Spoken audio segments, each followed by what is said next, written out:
नीट paper फुटीच्या मुद्द्यावरनं सध्या संपूर्ण देशभरामध्ये आंदोलनाची लाट उसळलेली आहे।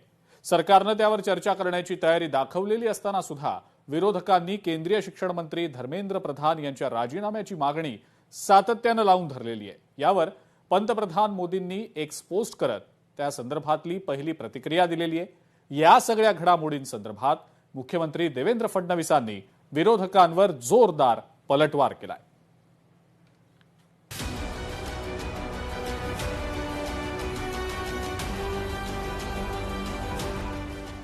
काही कलाकार फक्त रील बनवून प्रसिद्धी मिळवतात।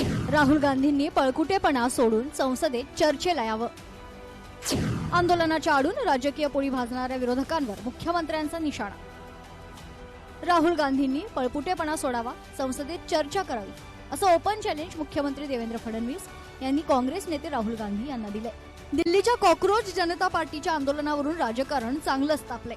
नीट पेपर फुटीवरून काँग्रेस आणि विरोधकांनी मोदी सरकारला घेरलंय। विद्यार्थ्यांच्या आंदोलनामुळे मोदी सरकार बॅक फूटवर गेल्याची राजकीय वर्तुळात चर्चा आहे। संसदेतही या मुद्द्यावरून विरोधक सत्ताधाऱ्यांमध्ये गदारोळ पाहायला मिळतोय। परंतु नीट पेपर फुटीवरून राहुल गांधी आणि विरोधकांनी संसदेत चर्चा करावी असं आव्हान मुख्यमंत्री देवेंद्र फडणवीस यांनी दिलंय। राहुल गांधी हे अराजकतावादी मानसिकतेतून काम करतायत। कर्नाटक आणि पंजाब या काँग्रेस शासित राज्यांमध्ये ही पेपर फुटीच्या घटना घडल्या, पण काँग्रेस यावर केवळ राजकारण करत आहे। काँग्रेस सरकारच्या काळात शिक्षणाचं बजेट अत्यंत कमी होतं, जे आमच्या सरकारनं सत्तेत आल्यानंतर मोठ्या प्रमाणावर वाढवलंय, असंही फडणवीस यांनी विरोधकांना ऐकवलंय। विरोधी पक्षाची चर्चा करण्याची हिंमत नाही, कारण त्यांना याचं उत्तर द्यावं लागेल। कशा पद्धतीनं कर्नाटकमध्ये पेपर लीक झाला त्यांना उत्तर द्यावं लागेल। कशा पद्धतीनं तेलंगणामध्ये पेपर लीक झाले आप पार्टीला उत्तर द्यावं लागेल। पंजाबमध्ये कशा प्रकारे लीक झाले काँग्रेसला उत्तर द्यावं लागेल। राजस्थानमध्ये त्यांची सरकार असताना 8 वेळा पेपर लीक झाले। त्यांच्या प्रत्येक सरकारमध्ये झालेला घोटाळा बाहेर येईल आणि म्हणून त्यांना या ठिकाणी चर्चा करायची नाहीये। अराजकता हीच केवळ मानसिकता आहे, अराजकतावादी मानसिकतेतून चाललेलं आहे। आंदोलनामध्ये सर्व प्रकारच्या प्रवृत्ती असतात। अनेक कलाकार अतिशय चांगल्या भावनेनं आणि प्रामाणिकपणे आंदोलनात उतरले, मात्र दुर्दैवानं अनेक जण केवळ रील बनवण्यासाठी आणि आंदोलनाचा वापर स्वतःच्या प्रसिद्धीसाठी करताना पाहायला मिळत आहे। अशा शब्दात मुख्यमंत्र्यांनी सीजेपी आंदोलनातील कलाकारांच्या सहभागावर टीका केली आहे। हो सकता है कि कुछ सेलिब्रिटीज बहुत अच्छे मन से उतर रहे हो, पर कई सेलिब्रिटीज ऐसा भी ध्यान में आ रहा है कि रील बनाने के लिए या फिर एक प्रकार से ये आंदोलन चल रहा है तो इसके कंधे पर चलकर हम कैसी पॉपुलैरिटी ले पाए, इसका भी प्रयास करें। सब प्रकार की प्रवृत्ति होती है, कोई खराब होता है, कोई ठीक होता है। माजी मुख्यमंत्री उद्धव ठाकरे सत्तेवर असताना झालेल्या टीईटी परीक्षेतील गैरव्यवहाराची आठवण मुख्यमंत्री फडणवीस यांनी या निमित्तानं करून दिली आहे।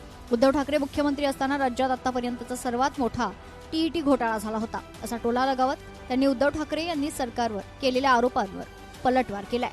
त्यांच्या मंत्र्यांवर अनेक आरोप लागले, पेपर फुटी नव्हे नापास लोकांना पास करण्याचा प्रयत्न केले, असे गंभीर आरोप देखील फडणवीसांनी केले। या राज्यातला सगळ्यात मोठा टीईटी घोटाळा उद्धव ठाकरे मुख्यमंत्री असताना झाला आणि IAS अधिकाऱ्यापासून सगळे त्याच्यामध्ये सामील होते। इतका मोठा घोटाळा राज्याच्या इतिहासात झाला नाही। एवढंच नाही तर त्यांच्या मंत्रिमंडळातल्या मंत्र्यांवर थेट आरोप लागले। त्या ठिकाणी केवळ पेपर लीकच झाला नाही तर जे नापास होते त्यांना पास करण्याचा पराक्रम देखील त्यांच्याच काळामध्ये झाला। सीजेपी आंदोलनावरून आता राजकीय संघर्षाला अधिक धार येऊ लागली।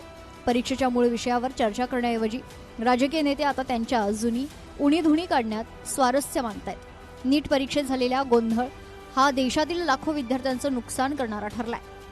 या प्रकरणातील अनेक आरोपींना अद्याप अटक झालेली नाही। ज्यांना अटक झाली आहे त्यांच्यावर अद्याप ठोस कारवाई नाही, असं असताना विद्यार्थ्यांच्या प्रश्नावर विरोधक असोत व सत्ताधारी सगळेच राजकीय नेते राजकीय पोळ्या भाजून घेत आहेत।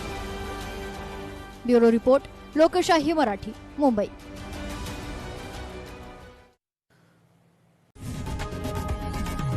लोकशाही मराठी ऐका, पहा, जागरूक रहा।